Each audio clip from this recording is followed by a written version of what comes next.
Hey everyone. Welcome to AfriHeart Stories, your go-to spot for African tales. Don't forget to like, subscribe and drop a comment. Now sit back and enjoy. The sun rose softly over Ibadan, painting the sky with pastels that promised a beautiful day. Tola stood before the mirror in her mother's bedroom, adjusting the neckline of her ivory gown. It wasn't the designer dress she once dreamed about, not the cathedral veil or the diamond tiara she used to sketch as a girl. But it was hers. Paid for with her own savings, stitched lovingly by her aunt, and adorned with lace her grandmother brought back from Ghana. Today she would marry Yemi. Tola, her younger sister Dunny whispered from the door, "They're calling you. It's time." Tola turned, eyes sparkling. "Is he already at the altar?" Dunny hesitated, then nodded with a half-smile. "He's there." Fidgeting. Looking like someone who just saw an angel. Tola laughed, her nerves momentarily soothed. "I hope he still looks that way 10 years from now." Her mother, Mama Ronk, stood silently in the corner, arms folded. She hadn't spoken much all morning. Her disapproval hung in the air like incense. "If only love paid bills," she muttered under her breath, just loud enough for Dunny to hear. "Mama, not today," Dunny whispered sharply. But Tola heard it. She always did. She'd heard it when she told them she was dating Yemi, that smooth-talking photographer with big dreams and empty pockets. She'd heard it when she defended his freelance work, his ambition, his startup that kept almost working. And she heard it now, buried beneath the lace and lavender perfume. Still, her heart beat with hope. Minutes later, she walked down the aisle of the modest church hall. The pews were filled with friends and family, some smiling, others whispering. The wooden benches creaked under colorful Ankara fabrics, the air thick with heat and emotion. Tola's steps were slow, deliberate. Her eyes locked on Yemi. He looked radiant. In a neatly pressed white agbada with gold embroidery, Yemi's grin stretched from ear to ear. He looked like the man she fell for, bold, confident, eyes full of promise. When she reached him, he took her hand and mouthed, "I love you." "I do," they said hours later, under a stained-glass window before Pastor Adewole and a room full of witnesses. And just like that, they were husband and wife. That night, the reception was a patchwork of laughter, jollof rice and last-minute compromises. The venue was a friend's compound. The food was a potluck. The cake was from a home baker who forgot the second layer. But none of that mattered to Tola. During their first dance, barefoot on a cement floor under strings of borrowed fairy lights, Yemi whispered, "One day I'll give you a real wedding. The whole works. Dubai, Paris, wherever you want." Tola giggled, laying her head on his chest. "This is real enough for me." "No," he insisted. "You deserve more. I'll give you the world." "You already did," she whispered back. She meant it.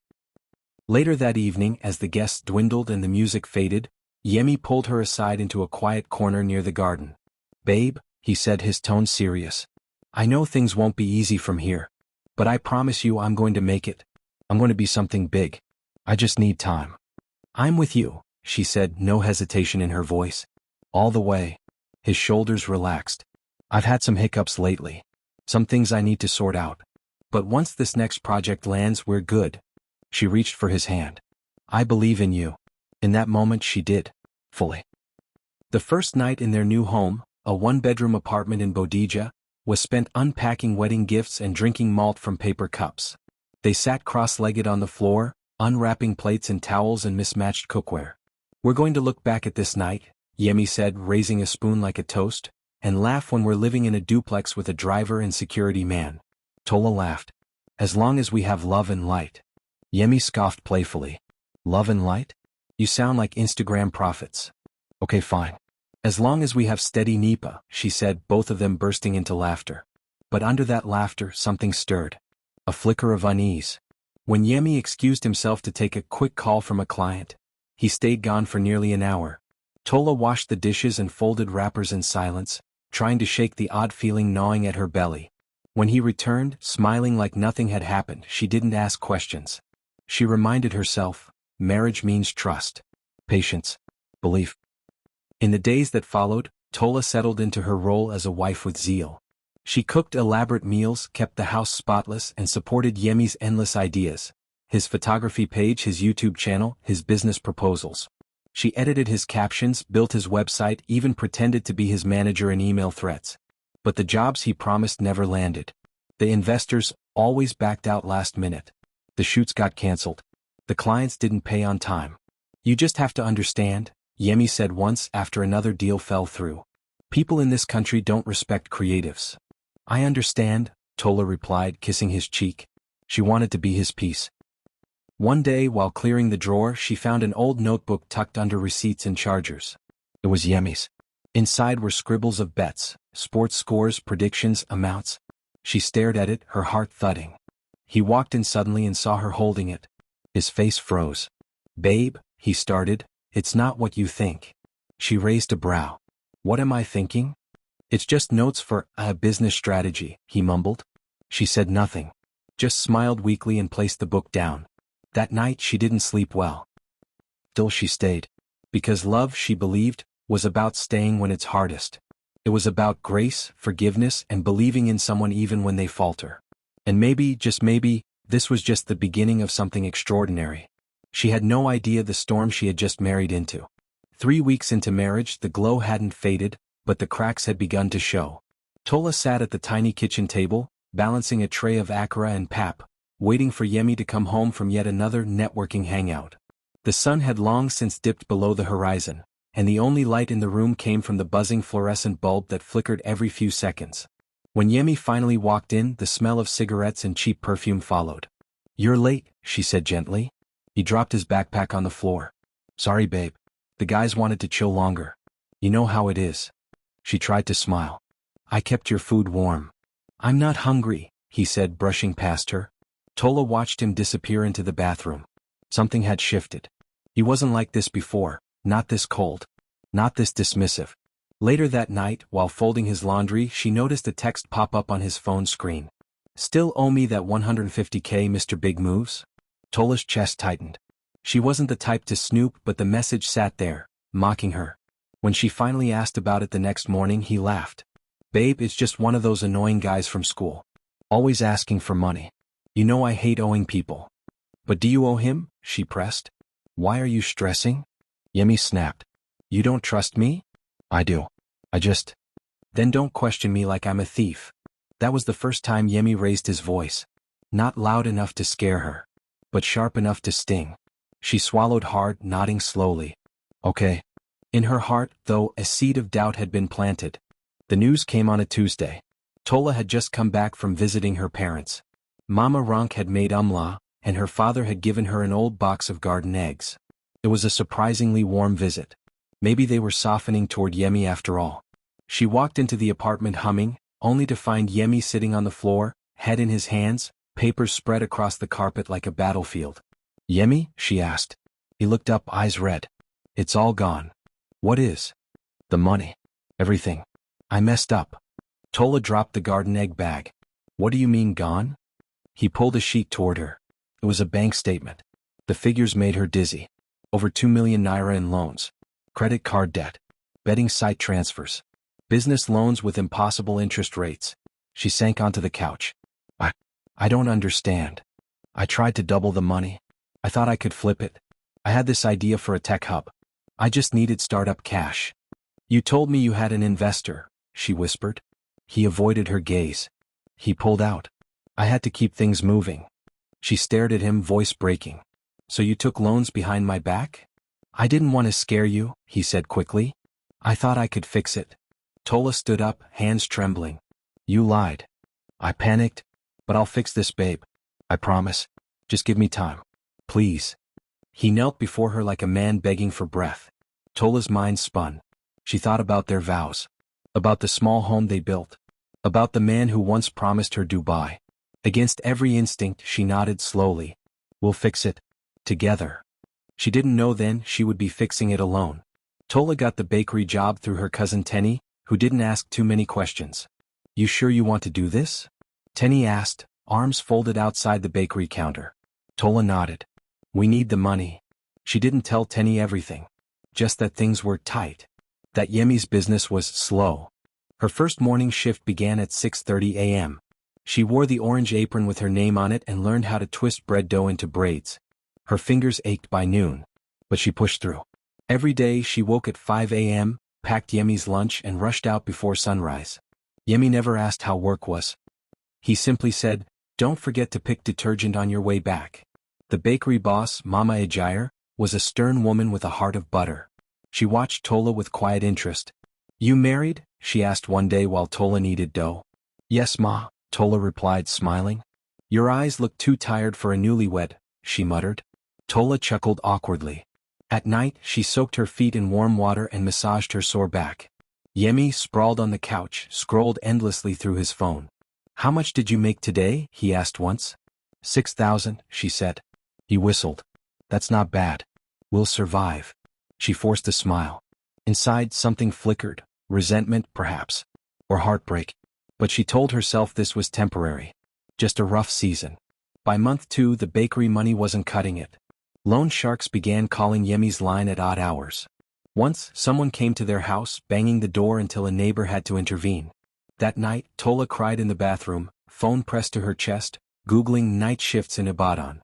She found one. A 24-hour gas station on Ring Road needed overnight staff. The pay was decent. The hours brutal. She signed up. She worked the bakery by day and pumped fuel by night. "Are you crazy?" Tenny gasped when she found out. "You'll collapse." "I'll be fine," Tola lied. "It's only temporary." Yemi didn't say much. He just nodded and went back to watching football highlights.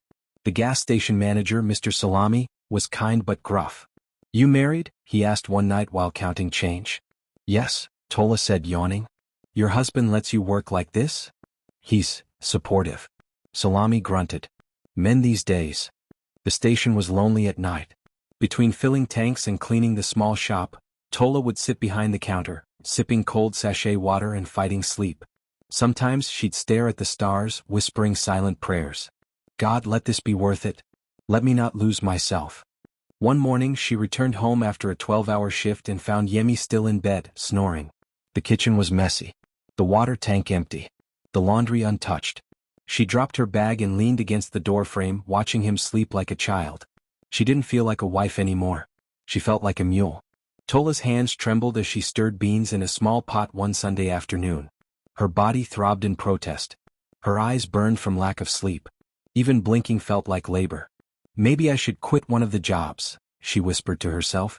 But when Yemi walked in holding his phone, grinning ear to ear, she paused. "Babe, remember Bayo?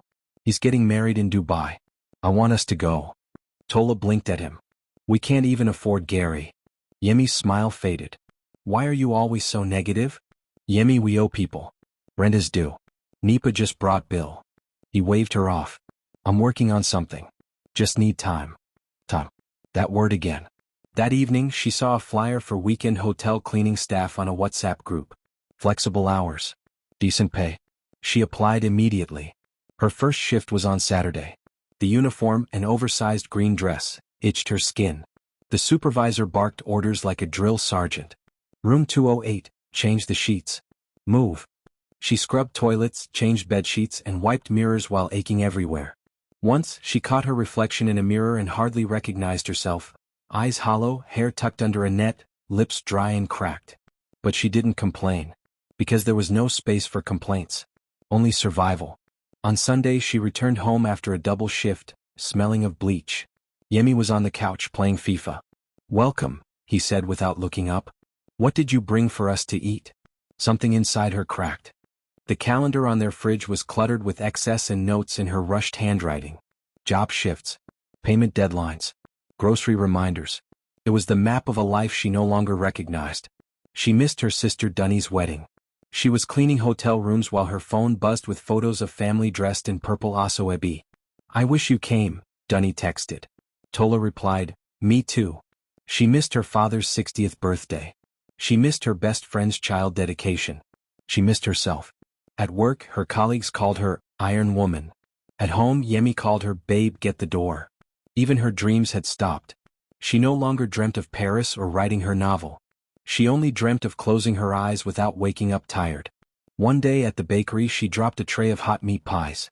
She stared at the scattered pastries on the floor, numb. Mama Ajayar rushed over. "Are you okay?" Tola nodded slowly, tears slipping down. "I'm just tired." Later that night she told Yemi she needed a break. "From what?" he asked. "You're always overreacting." "I haven't slept properly in months." "Then stop one of the jobs. It's not by force." She stared at him. If I stop, how do we eat? He shrugged. Figure it out. You're good at that. And just like that, the last ember of partnership between them flickered. The hotel toilet smelled of bleach and broken promises. Tola leaned against the sink in the staff bathroom, her vision spinning. Her hands trembled as she tried to catch her breath. She hadn't eaten all day. She hadn't slept in over 30 hours. She was wiping down room 306 when everything tilted. The mop fell. Her knees buckled. Darkness swallowed her. When she came to, she was on a stretcher being wheeled through fluorescent-lit corridors. The hotel manager hovered beside her, panic in his voice. "Ma'am, you collapsed." At the hospital, nurses moved like clockwork. 4 drips. Blood test. Oxygen mask. Yemi arrived hours later looking annoyed. "You couldn't just tell me you were sick?" Tola stared at him, drained. "I didn't know I was.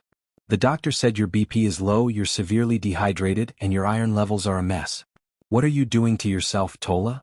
She blinked. "Feeding you. Paying rent. Clearing debts I didn't make." He didn't answer. Just leaned back and started scrolling through his phone. A nurse walked in with a clipboard. "You need to rest for at least 3 days. No stress. No night shifts." Tola nodded weakly. Yemi pulled out his wallet. "How much is the bill?" When the nurse told him, his face twisted. "She didn't even stay the night. Why is it so high?" Tola turned her face to the wall. In that moment she knew she was alone. 2 days later, Dr. Alayemi pulled a chair beside Tola's bed. "You're lucky we caught this now," he said gently. "Your body is running on fumes. Stress, malnutrition, and severe anemia are not a small matter." Tola nodded, clutching the blanket. "I need to ask you something personal," he continued. "Are you trying to have children?" Tola blinked. "Not yet. But someday." "Well," the doctor said slowly, "if you don't slow down, you may not be able to carry a pregnancy safely. Your body is depleted. You need rest, nutrition, peace." That word echoed in her chest like a foreign melody. Yemi came in later, holding plantain chips and a soda. "I saw this on the way," he said, dropping them on the table. She looked at him. "The doctor said if I keep working like this, I might never have kids." Yemi paused. "He said what?" "He said my body's shutting down." Yemi sat down, face unreadable. "You're exaggerating." "I'm not. I'm sick, Yemi." "Well, maybe you should stop overworking." She looked at him, incredulous. "You think I want to live like this?" He rubbed his temples. "This is too much drama. Can't we just catch a break?" Tola turned away. In that moment she realized he would never catch her. He was watching her drown and complaining about the splash. The following week, Tola returned to the gas station. She wasn't supposed to, but she needed the money. Medical bills had eaten into her last savings. She wore a hoodie to hide her frailness and forced a smile as she greeted customers. That's when Mrs. Osakwi showed up. She was a regular, a wealthy woman with a sharp tongue and a soft heart. She always tipped well and asked after Tola's health. That night, she watched Tola stumble while carrying bottled water. "Drop that," she said. "You look like you'll faint again." Tola laughed faintly. "I'm fine." "You're not," Mrs. Osakwi replied firmly. "You shouldn't be working here." "I don't have a choice." The older woman studied her. "You speak well. Educated? Took a degree in English. Then why are you wasting away at a gas station?" Tola shrugged. "Life." Mrs. Osakwi reached into her handbag. "I have a son who just opened a resume writing agency. He needs help with editing, tutoring, and admin remote work. Good pay." Tola blinked. "Really? Come by tomorrow. No hard labor. Just your brain." For the first time in weeks, Tola felt the earth shift beneath her, not to sink but to lift. That night, she walked home with hope tucked in her heart. Yemi was asleep when she arrived. She sat by the window looking out into the dark city, whispering to herself, "I still have something left to give, just not to him." It was a Friday evening when the tutoring job ended early. Mrs. Osakwi's son, Boma, had given Tola glowing feedback. "You're sharp, professional, and articulate," he said. "I can see us building something real here." She walked home with her tote bag swinging and a small smile on her face. For the first time in months, her body didn't ache from lifting, bending, or scrubbing. She carried words now. Ideas. She carried hope. As she neared the flat, she heard laughter, deep, raucous male voices echoing through the open windows. Curious, she slowed. Yemi had guessed. She hadn't expected that. She crept into the corridor, key in hand, but paused at the door. "I swear," one of the men chuckled, "you're lucky, bro." Not every guy gets a personal maid and cook rolled into one. Yemi's voice rose above the laughter. Forget maid, Tola is my personal slave. They all erupted in laughter. Yemi added, she works 3 jobs and still rubs my feet at night. I just sit and let her stress. Women love stress. It makes them feel needed. Someone else snorted. You day enjoy. You don jazz her? No need, Yemi bragged. She worships me like I'm God. And I give her nothing in return. The laughter was louder this time. Chairs scraped. Glasses clinked. Tola's hand dropped from the doorknob. Her breath caught. She didn't cry. She couldn't. She just stood there, motionless, listening to the man she broke herself for mock her like a joke. And in that silence, her love died. Tola didn't go in. She stepped back from the door like it was fire. Like Yemi's words had scorched her skin. Instead, she turned and sat on the cold steps leading to the backyard. The night breeze kissed her cheeks. Somewhere in the neighborhood, a baby cried. A generator hummed in the distance. Life continued. But she didn't move. Tears rolled down her face in silence. She had scrubbed floors, folded sheets, fought sleep on night buses and sold her health, all for him. And in return he offered mockery. A slave. A worshipper. Not a wife. Not a partner. A thing. She hugged her knees to her chest, shaking. What hurt most wasn't just the words, it was how easily he said them. How proud he sounded. How amused he was at her expense. The door opened behind her. Yemi stepped out, phone in hand. He didn't see her at first. He laughed again. Guys, hold on. Let me check if she's back. Then he froze. Tola, he blinked. She didn't respond. Just stared straight ahead. Why are you sitting outside? He asked, feigning concern. She stood slowly. You should go back inside. What? Babe. She turned to him, voice low and calm. Enjoy your kingdom, Yemi. The queen has resigned. And without another word, she walked back into the house, not to sleep but to pack. The clock ticked past midnight as Tola folded her clothes into an old duffel bag. She moved with care, quiet, measured, unshaking. Yemi's friends had left. The house was silent now. He was asleep, sprawled across the bed in his boxers, oblivious to the storm that had passed through his life. Tola folded each item of clothing like a memory she was releasing. The wedding photo on the dresser stared back at her. Her face in it looked younger, fuller, glowing with misplaced belief. She packed her laptop, a small stack of books, her documents, and 3 pairs of shoes. That was all she needed. She paused at the bathroom door. The sight of her toothbrush beside his made her heart ache. She dropped it in the bin. By 5:20 a.m. she called Dunny.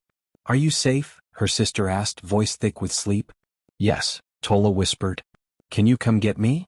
Dunny didn't ask questions. I'm on my way. Tola wrote a note and placed it on the kitchen counter. You didn't just break my heart, Yemi. You made me realize it was never safe with you. Tola.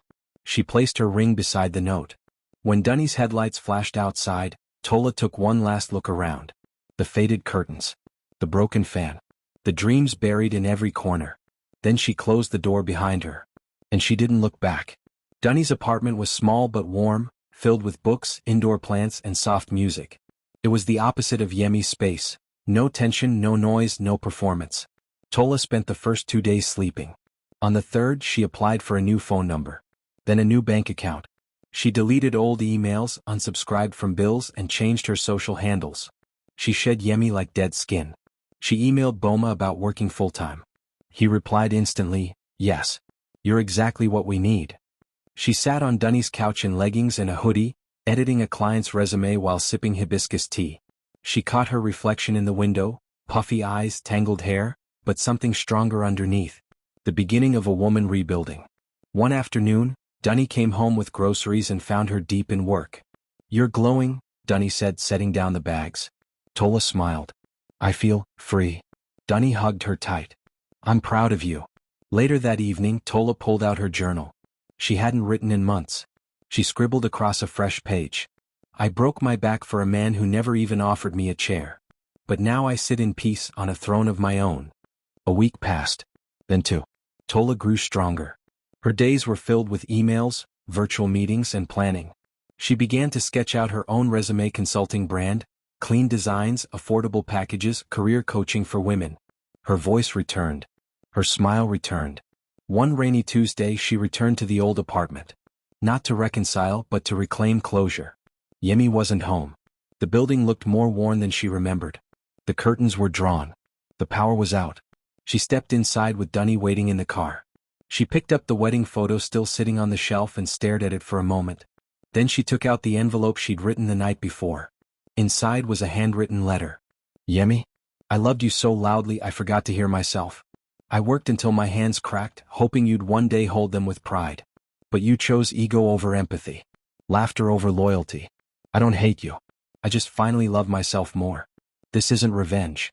It's release. Tola. She folded it carefully and slid it into his shoe cabinet. Then she walked out, head high, heart quiet. In the car, Dunny asked, "Done?" Tola nodded. Done. Tola's peace was short-lived. By the following weekend, her phone buzzed with an unexpected call. An old mutual friend, Deo. "Hey Tola, is it true?" he asked cautiously. "Is what true? That you just left Yemi without warning? People say you didn't even talk things out." Tola's hand tightened around her phone. "Who told you that?" "Yemi's been talking. Saying you just packed and ran. That he was blindsided." Tola exhaled. "He lied to you. He knows what he did. Did he cheat?" She hesitated. "No. But betrayal isn't always physical, Deo." There was silence on the other end. "Well, some people think you were too harsh. Those people didn't sleep 3 hours a day to pay someone else's debt." Deo cleared his throat. "I'm just saying, maybe talk to him. Get closure." Tola hung up. By Monday, Yemi showed up, unannounced, at Boma's office. He waited in the lobby until Boma called Tola in a panic. "There's a man downstairs. Says he's your husband." "He's crying?" Tola closed her eyes. "Don't let him up." Minutes later, Yemi messaged her. "So this is what I mean to you? You're really going to destroy me over a few words?" Tola didn't reply. She had replied enough with her silence, her departure, and her healing. She owed him nothing more. Tola poured all her energy into her new life. She finalized her business name, Paper and Purpose. A resume consultancy for young women, entry-level workers, and returnees to the job market. She built a clean website, designed her own flyers, and began posting tips on LinkedIn. Her first 3 clients paid up front. By the end of the week, she had made more money sitting at her laptop than she used to earn across all 3 jobs combined. She bought herself a new pair of glasses. Not expensive but sturdy and clear, just like her future. Dunny noticed the change. "You laugh more now," she said one morning as they shared breakfast. "I feel lighter," Tola said. "Like I've been carrying someone else's weight for so long, I forgot how to stand tall." When her 5th client referred 2 more, she celebrated with a bottle of malt and a suya platter. She messaged Boma, who replied, "You've got the spark. Keep building." By week 3 she was sleeping 8 hours a night. Her hair started growing fuller. Her skin, once dull, began to glow again. She wasn't rich. She wasn't famous. But for the first time in a long while, Tola felt joy, the kind that didn't ask her to bleed first. It was a sunny Tuesday when Mrs. Osakwi walked into Boma's office with a man in a crisp navy suit. Tola was at her desk typing client feedback when Boma waved her over. "Mrs. Osakwi wants to see you." Tola wiped her hands and walked over, her smile automatic. But it froze when she saw who stood beside her. "Tola," Mrs. Osakwi said warmly, "meet Mr. Adebanjo, head of corporate outreach at Sage Trust Holdings. He's looking for a strategist to design their staff development package." Tola's mouth opened, then closed. Mr. Adebanjo stared at her, eyebrows raised. "Wait, I know you." She blinked. "Sir? You wrote my son's resume last year. Kalapo Adebanjo. He got that UK scholarship." Tola's eyes widened. "That was your son?" "Yes," he laughed. "He still talks about how clean and confident his CV looked." Mrs. Osakwi grinned. "I told him you were the best." Tola smiled modestly. "I'm honored, sir." They exchanged cards. Later that day, Sage Trust sent her an official invitation to bid on a resume training contract for 70 staff members. Tola read the email twice. Then a third time. She looked around the office, heart pounding. Then she whispered, "This is really happening." Later that night she called her dad. He hadn't said much when she left Yemi. But when she told him about the contract he paused. "I'm proud of you," he said quietly. "I was wrong. You were never a fool. You were just too loyal to the wrong man." Tola closed her eyes. And wept. The afternoon sun filtered softly through the glass windows of the cafe where Tola sat with her laptop open and chai tea steaming beside her. She had just finished a consultation with a client, her 22nd in the past 2 weeks. Each client came with a story: a single mother trying to re-enter the workforce, a recent graduate drowning in rejection, a laid-off worker desperate to pivot careers. Each one left a review. Each one paid with gratitude. Her website was thriving. Her small Instagram page, once timid, was now a resource hub. People called her the resume whisperer. She smiled every time she read it. After logging off her session, she stood to stretch and caught sight of her reflection in the cafe's large decorative mirror. She froze. For a second she didn't recognize herself. Not because she looked different, though she did. Her cheeks were fuller, her skin clearer, her hair in neat twists tucked behind a gold headband. But because for the first time in years she saw herself. Not as someone's wife. Not as a fixer. Not as a survivor. But as a woman who had fallen, shattered, and risen whole. She walked closer to the mirror, examining the eyes staring back. There was strength in them now. Not the type born from enduring pain, but the kind that grew from choosing yourself over and over again. Just then her phone buzzed. Boma, congrats. Sage Trust contract is officially yours. Check your inbox. Tola gasped. She grabbed her laptop, heart racing, and logged into her email. There it was. Subject: Final award notification, Sage Trust Holdings. Dear Miss Tola Akinyemi, we are pleased to inform you that after careful consideration, your proposal has been selected. She didn't need to read the rest. Her breath caught in her throat. Her eyes filled with tears. She'd done it. She wasn't just surviving anymore. She was winning. Later that evening, she returned to Dunny's apartment humming under her breath. She dropped a small box on the table and called out, "Sis, come out." Dunny emerged from her room in her satin bonnet, looking amused. "What's this?" Tola opened the box to reveal 2 matching gold bracelets, engraved with the words, "We rise anyway." Dunny touched it gently. "Tola, you didn't have to. But I wanted to. You saved me." Dunny blinked back tears. "You saved yourself." They hugged for a long time.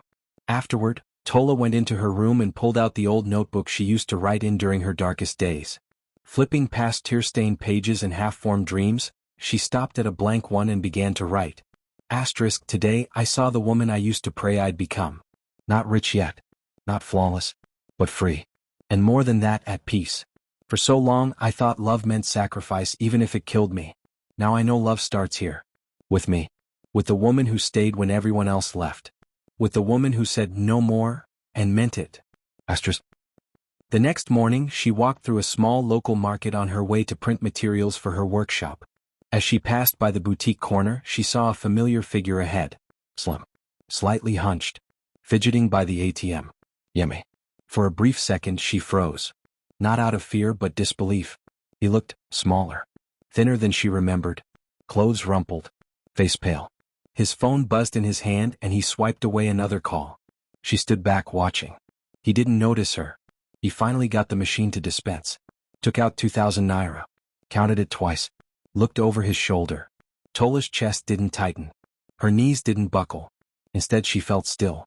Like watching a movie she no longer identified with. She could walk up. Say something. Rub her success in. But she didn't. She turned away and walked the other direction. As she crossed the street, her phone buzzed again. Mrs. Osakwi, excited to attend your seminar next week.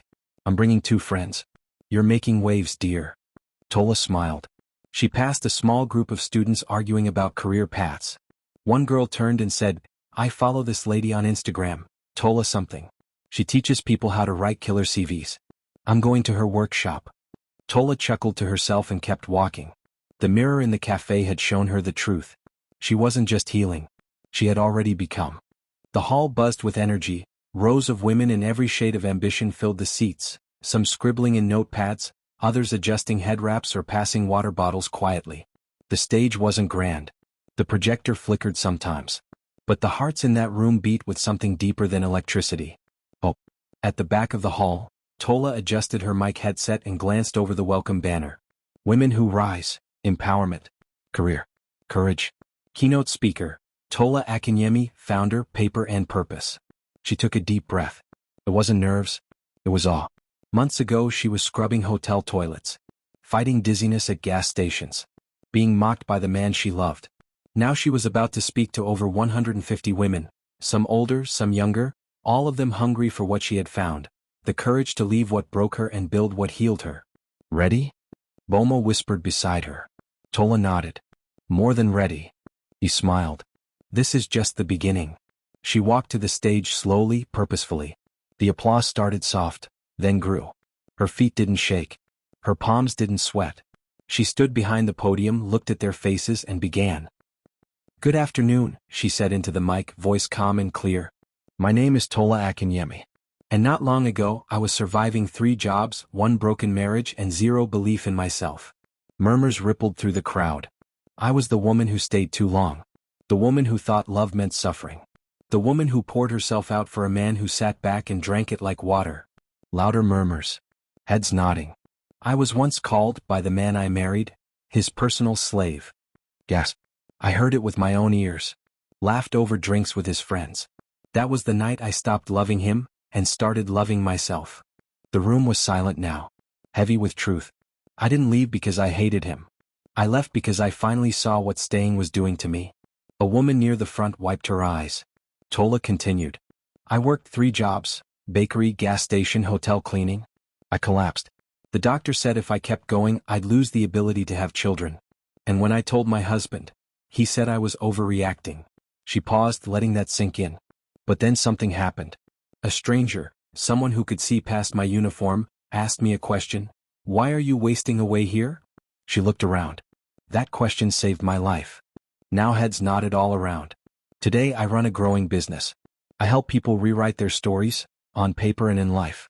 And I'm standing here not because I'm perfect, but because I finally stopped bleeding for people who never brought me healing. Soft applause. A woman shouted, Speak, sis. Tola smiled. My message is simple. You do not need to break to prove your worth. You do not need to suffer to be seen. She stepped away from the podium and walked across the stage. You can be kind and still walk away. You can love deeply and still say, enough. You can rise from betrayal without bitterness. Her voice grew steadier. I broke my back for a man who never saw me. But I rose for me. I built something no one can take. And so can you. The room erupted in applause. Some women stood.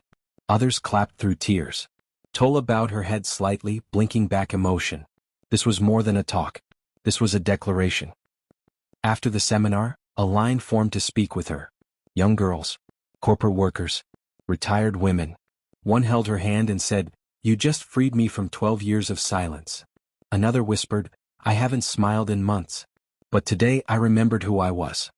Mrs. Osakwe appeared in the crowd, pulling her in for a hug. I told you your story would matter. Tola hugged her tight. Thank you for seeing me before I did. Later that night, as the sun dipped and the parking lot emptied, Tola sat alone on the stage, looking out at the now quiet chairs.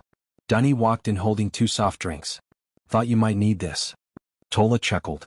You always show up. Dunny handed her the drink and sat beside her.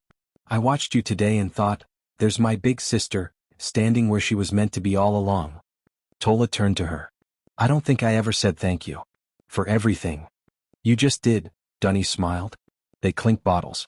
To rising, Dunny said. To rising, Tola echoed. Back in her room, Tola opened her laptop. The homepage of Paper and Purpose was live with testimonials and a bright button that read, Rewrite Your Future. She scrolled through messages from clients. Then paused on one name in her inbox. From Yemi Adekunle. Subject, just, please read. She didn't open it. She deleted it. Then she shut her laptop and curled into bed, her soul quiet. That night she dreamt of dancing. Not at a wedding. Not in a house she was cleaning. Not for anyone else. Just dancing, alone, barefoot, under open skies. Free. Liked it? Thumbs up, subscribe and join the AfriHeart fam. Your support fuels our stories. Until next time.